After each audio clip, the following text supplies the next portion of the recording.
अगर आपको खट्टे डकार आते हैं, खाना खाने के फ़ौरन बाद पेट फूल जाता है, गैस हो जाती है या दिल ख़राब होना शुरू हो जाता है या आपके पेट में दर्द होना शुरू हो जाता है, अब बात कर लेते हैं सोल्यूशन की कि इसको ठीक कैसे करना है।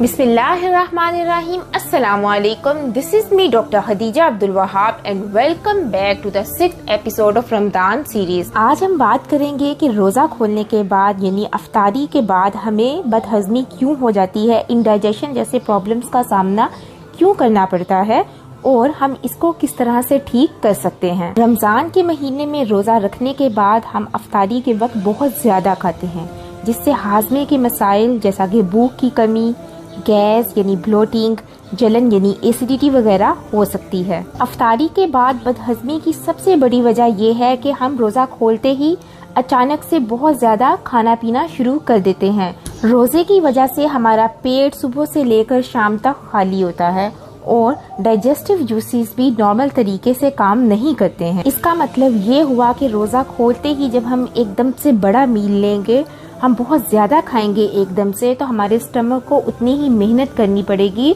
उस फूड को डाइजेस्ट करने के लिए, उसको हजम करने के लिए, जो कि सबसे बड़ी वजह है स्टमक डिस्कम्फर्ट की और ब्लोटिंग की। बदहजमी की दूसरी वजह खाने की टाइप है। ये बहुत मैटर करता है कि हम रोज़ा खोलते हुए किस तरह का खाना खाते हैं।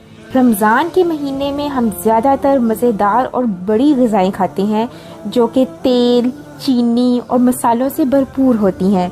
इस तरह के खाने को हजम करना ज़्यादा वक्त लेता है, जिससे पेट में दर्द हो सकता है, ब्लोटिंग हो सकती है, सीने में जलन हो सकती है। इसके अलावा चीनी से भरपूर खुराक और ड्रिंक्स जो हम इस्तेमाल करते हैं ख़ासतौर पर अफ्तारी में, ये ब्लड शुगर लेवल्स को बढ़ा सकते हैं, जिससे हमें थकन और सुस्ती महसूस होती है। Lastly, the timing of our meals during Ramadan can also contribute to indigestion. इस तरह से मील्स को प्रॉपर टाइम पर ना लेना या फिर बहुत ज़्यादा खाना और खाते साथ लेट जाना, ये सब चीज़ें जो हैं हमारे डाइजेस्टिव सिस्टम को डिस्टर्ब कर देती हैं।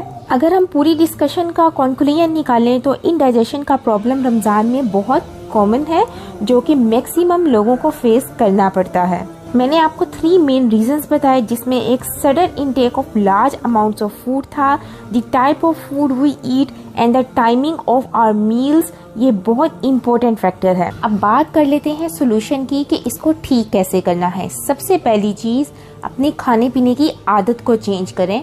खाने पीने के मामले में जो सलूक हम अपनी बॉडी के साथ करते हैं, अल्लाह ताला ने बिल्कुल भी हमारी बॉडी को उस तरह से डिज़ाइन नहीं किया। और ख़ास तौर पर रमज़ान में जहां हमें बहुत इत्तेदाल और मॉडरेशन के साथ खाना चाहिए, हम बहुत ज़्यादा चीज़ें ऊपर नीचे कर रहे होते हैं, हम कुदरती निज़ाम की मुखालफत कर रहे होते हैं।